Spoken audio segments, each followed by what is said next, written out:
Welcome to the Logic in Life Coaching Podcast, episode 36. Everyone wants happiness and success, and we know how to get you there. Come listen to the Leadership Society of Arizona as we teach a proven logic to help you simplify life, overcome challenges, and predict the future. You're listening to the Logic and Life Coaching Podcast. Welcome to the Logic and Life Coaching Podcast. My name is Chuck Solanas, and I'm joined by Dr. Jacob Kashiwagi. Hi, Chuck. How's it going? Good. I'm excited. Yeah, I think this episode's going to be a good one. Very excited. All right, so Dr. Jacob, I had a question about my TV watching habit. Are you ready for this? I'm ready. I love TV. Yeah.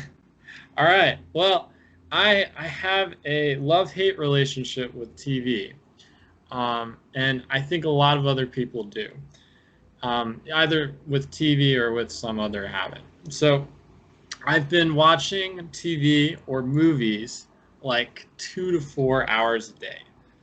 Okay. And so when I think about the time that I'm spending towards watching TV, I think about my expectations, and I think I should be doing something else, like projects that I've been, putting off. So I start putting myself down like, oh, Chuck, you're so dumb for watching all that TV, 4 hours, that's so excessive.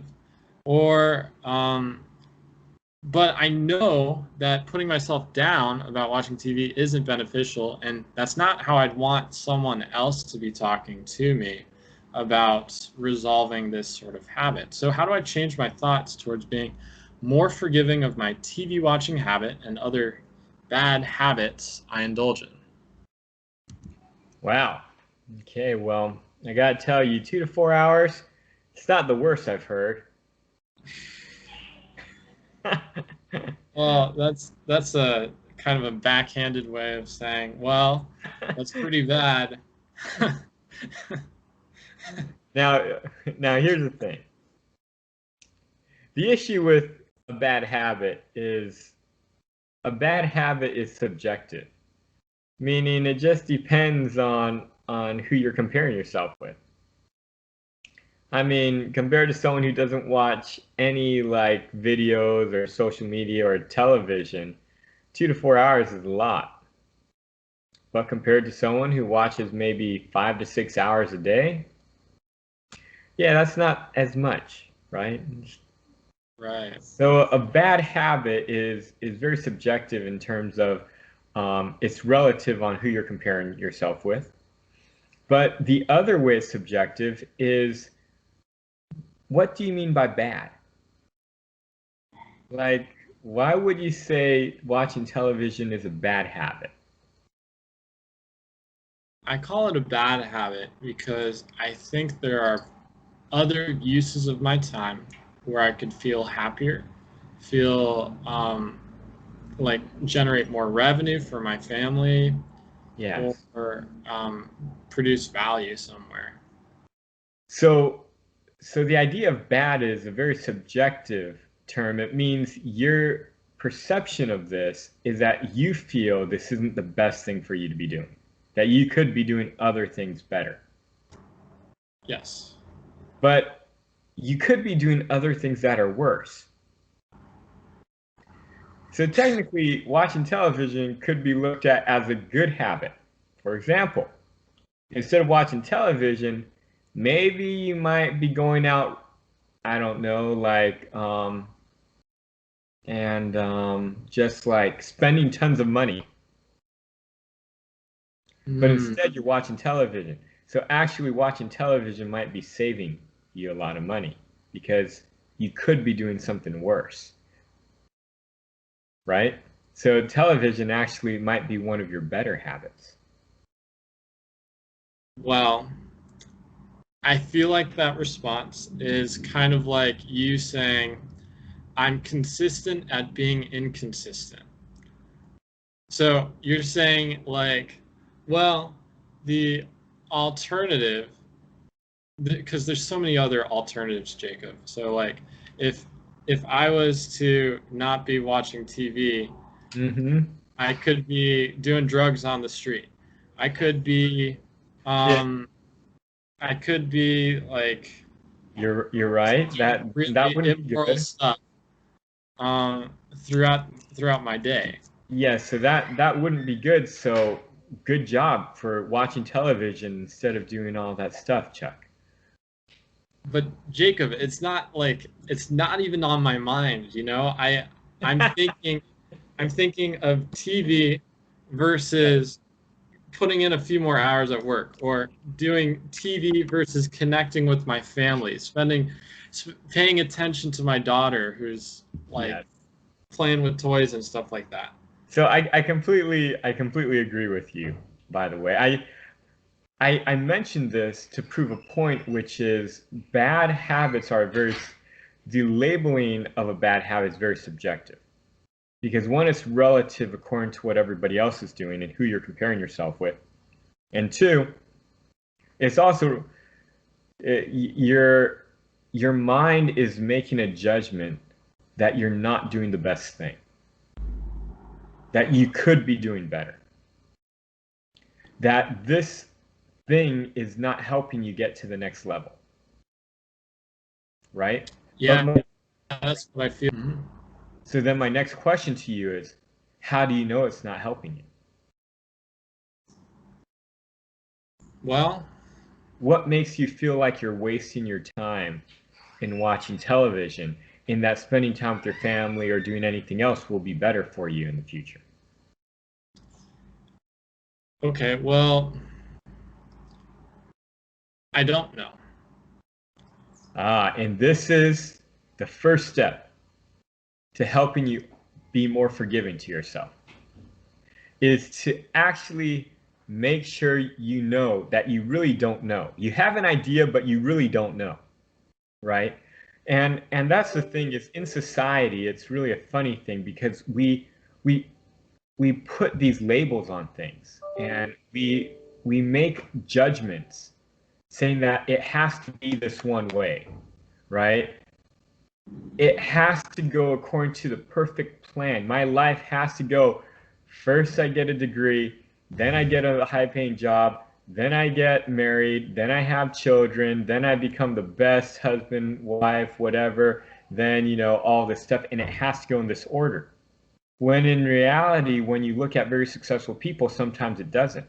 Sometimes very successful people, they never go to college and get a degree. Now, getting a degree, yeah, it's a good thing. But some people, they don't need to get a degree to be able to have a successful career and add a lot of value to society, right? Yes, that's true. I mean, I could fight you a little more on the TV thing, how it's not beneficial, Well, because no, no, no, do it, because like a lot of parents have fought me on, hey, every child needs to go get a degree, or every child needs to do this or that. Every child needs to learn to clean their room, right. right? So, So so what is the benefit? What do you think is the benefit that I'm watching TV, or like I'm watching like these funny things on television. I'm like sitting on the couch for X amount of time. I'm gaining weight. I'm looking at my life, thinking back all those hours that I spent glued to a television screen. I know the average American spends years, plural, watching television. And so reflecting on if I was spending 4 hours of television per day, I could have had a part-time job, 28 hours a week. I could have made X amount of income during that time. And instead, I'm filled with all these different images of like either my wife's favorite Friends episode, or I'm watching Disney movies, or I'm watching Marvel comics, and I'm filling my mind with all these things of okay. So, imagination. so Chuck, if somebody could work 24/7, never had to sleep, never had to eat, then yes, they could develop very quickly and make a lot of money very quickly. But you have to sleep. You take someone who has to sleep for 8 hours, you take someone who has to sleep for 6 hours, right? Well, actually, sometimes if someone's only getting 3 hours, you think, oh, they're working longer, they should be more productive. But that might be too little time, their mind might not be rejuvenating. So actually, the person who's sleeping 6 to 8 hours, they actually might be a lot more productive. They might do 10 times as much when they're awake, even though they're spending 3 to 5 more hours of just doing nothing but sleeping. It's required for their body to rejuvenate. Same thing with being able to work 24/7 is like people need their mind to be able to relax. So they actually find out that people who like go on vacations or people who they do something that they enjoy ever so often, they actually, when they go back to work, they're more productive. And so a lot of times you got to ask your question, well, why are you watching so much television? Right? Yes, if you had the capability to work 24/7 and your mind never needed rest, yes, that would be better, right? But that's Especially not if the you want to make question. money. But that's not the question. So the question is, I get where you're going. Where you're going is Am I you going? need to have downtime. But if we're just going off of sleep, No, wait, but that's not my main objective here. Where I'm trying to really take you here, Chuck, is not that you need downtime. People do need downtime. But it's that sometimes you think your next leveling up, the next thing you need to do to improve yourself, you think you have to do one thing because that's the most efficient way to get better. But people are never efficient because people aren't just like machines. They don't do things the perfect way. Everybody needs something a little bit different. So you often find like sometimes like people will, like business people, oftentimes a very successful business person, they'll tell you, oh, I've failed many times. But my last time that I went into business, because of all these failures I learned, that allowed me to be able to become a billionaire, right? And what I'm trying to tell you is you don't know the process in which you need to go through, right? Sometimes like some of these really successful people, they went through traumatic experience in their life and it caused them to sit on the couch and do nothing for years. But then when they got over the traumatic experience, they figured it out in their mind. Maybe it could have been because of a movie they watched, right? They saw like a Hallmark movie or something. They're like, whoa, that's exactly what I went through. That's exactly how I need to be looking at life. And then all of a sudden, you know, they're able to focus, they're able to get a great career, and it's great. Oftentimes you see a lot of like people coming from very successful families. But when they're young, you see they're just playing around, you know, they have all of this money because their parents are rich and they're just going on vacations, you know, they're just messing around. And then you see them as they get older, they decide, oh, maybe it's time to stop messing around and actually do something. And they create a company or something, they become really successful. So what I'm just trying to get you to is that, yeah, people need downtime, but more than that, people have to grow according to who they are. And growing, sometimes it takes wasting your time to grow. Wasting your time. While you're watching movies and TVs for 2 to 4 hours a day, you might need it as downtime. While you're doing it, it might make you so frustrated with life, and you might be thinking during watching that you're wasting so much time, that it gets you so mad, so frustrated, that at one point it causes you to go and do something, right? Then it wouldn't be a waste. Because what if you like spent, time doing all these things, but you never got like the motivation and the desire to do something great, right? Then you would have said, I wish I would have watched TV for 2 to 4 hours a day for a year, because if I would have done that, it would have given me such motivation to go out and do something great. Does this make Okay. sense? Yes, but you can't say that happens to everyone. So Oh, like, always happens to everybody, Chuck. because I know people. I remember like I remember what there was some sort of study that I looked at, which basically found that people with the TV, the average American, goes home, turns on the TV as soon as they get home, and then turns it off at midnight. So like that's like 7 hours of TV, and it's just on in the background, like Okay. just people are watching it until they go to sleep, and then they go back to work. And so it's not necessarily going to be the motivator, like couldn't wouldn't you say if those people are in a rut, they're not really progressing in their careers, couldn't they use that time to improve their life situation? Well, there's a couple things you're making a judgment on with these people. One, you're making a judgment that they want to improve their life and their social status and how much money they have, right? Yes.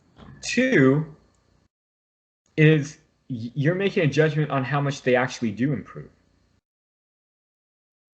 right? These people might be improving to a degree, which is a good degree for them, right? Because everyone's different. Everyone has a different desire. Everybody has a different thing that they're wanting out of life. And so that's a hard part, is the reason why we're so unforgiving about ourselves is because we're thinking a certain way and we're comparing ourselves to other people without all the information, without knowing what other people are actually wanting to do, without understanding exactly what's going on in everybody's lives. We're just making a judgment on what people want, what people are doing, why they're in the situation they're in.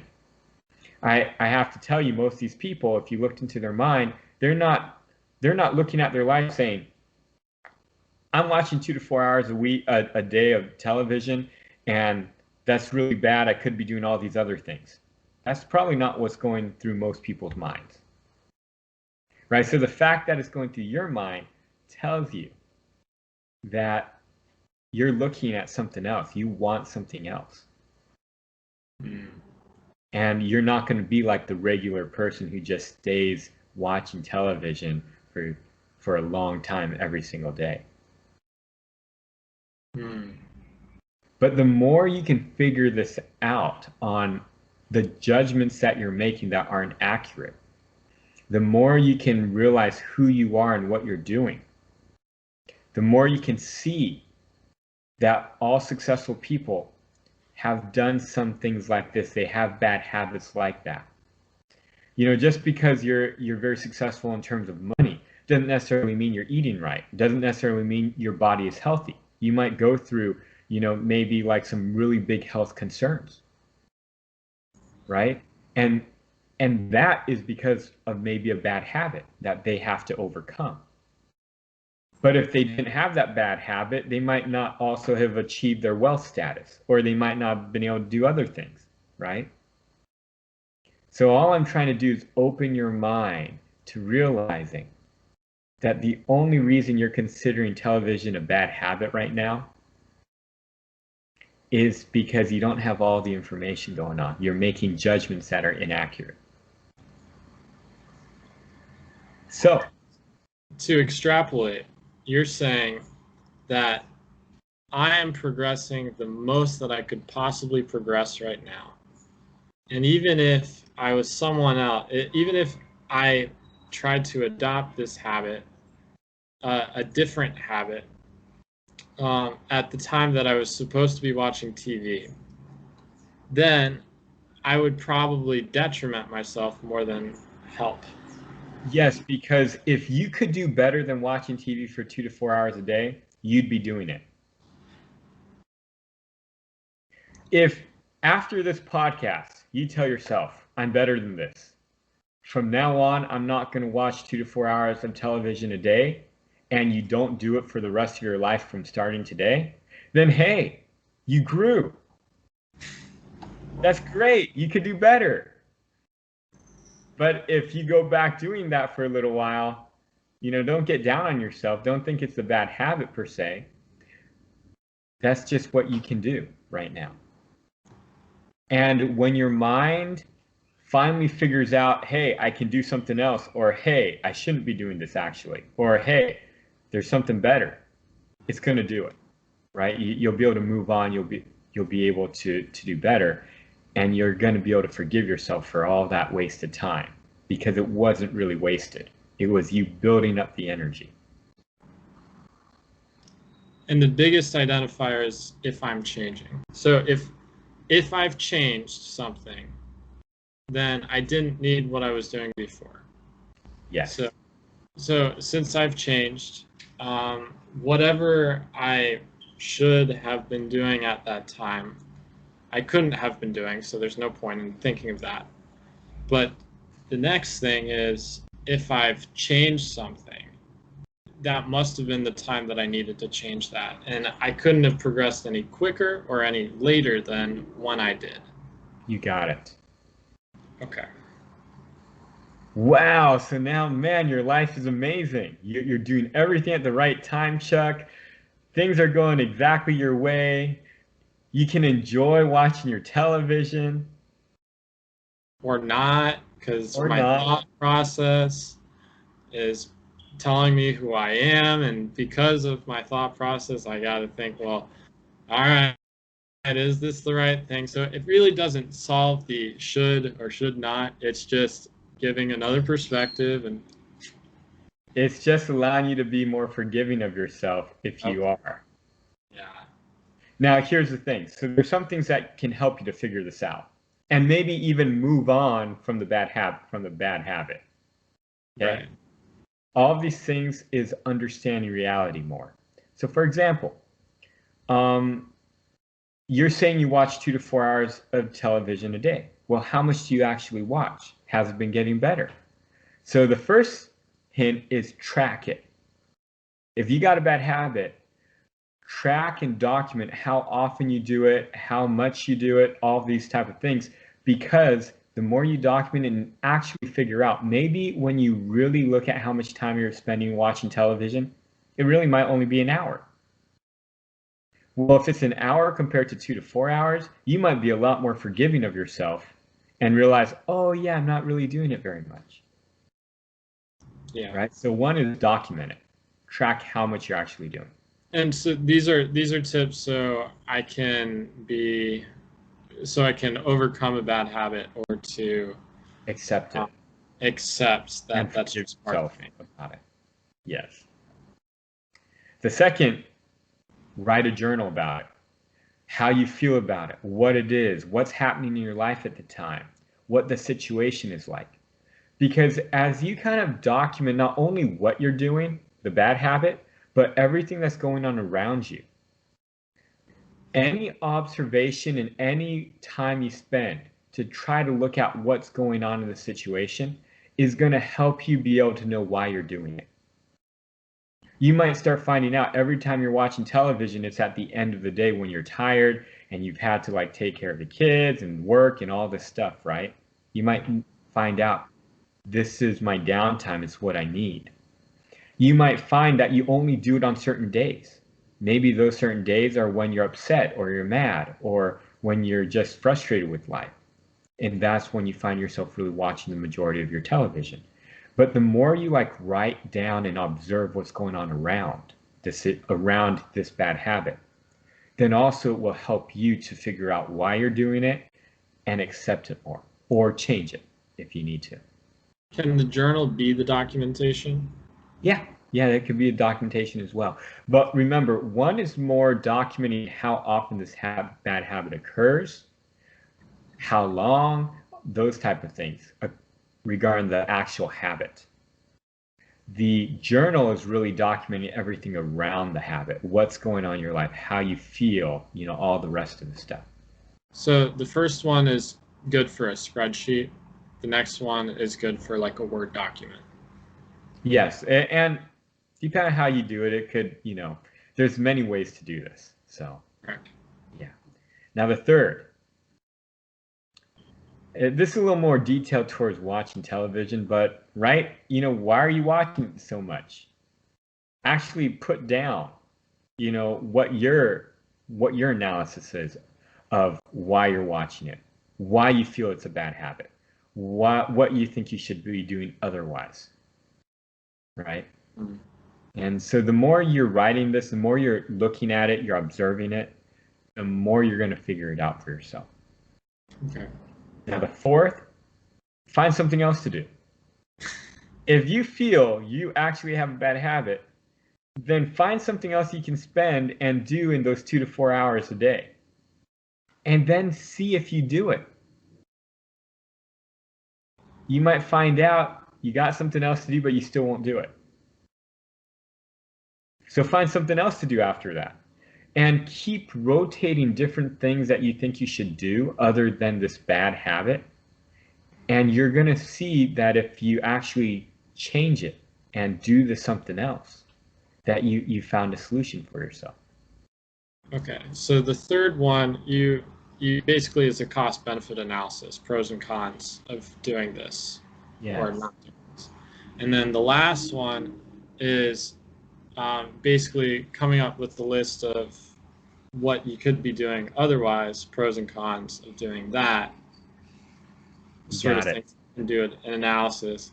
If you're getting really analytical and technical about this, rather than and want to change something. So yes. Now, but the fourth one is more of just go do something else. Got it. So not as much an analysis, just try something. Yeah, just go do something. And just by observation, if you do it, hey, you found something to replace your bad habit. But if you can't do it, then hey, then you need to do your habit. Got it. Okay. Okay. Now the fifth thing, find a mentor. Find someone you can talk to about this. Find someone who can like give you advice and give you suggestions on what you could do, or if what you're doing is really that bad. Because watching 2 to 4 hours of television a day compared to people watching 7 to 8 hours a day, yeah, that's not as bad. That's probably accurate. Okay, but yes, I understand that, and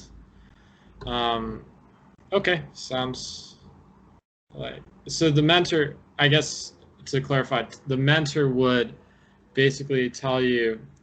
You would go to the mentor and you'd say, look, I got this TV watching habit, 2 to 4 hours, feel really bad about it. What should I do? And then if you are the mentor, you'd say, Chuck, well, why don't you spend time with your daughter?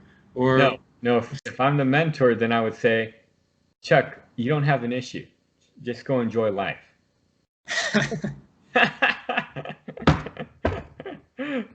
All right. And then I'd listen to you and you'd be like, no, I got a big issue. It's insurmountable. It's ruining my whole life. Then I say, okay, well, what do you want to do? Then you'd be like, I want to spend time with my daughter. Then I say, okay, go spend time with your daughter.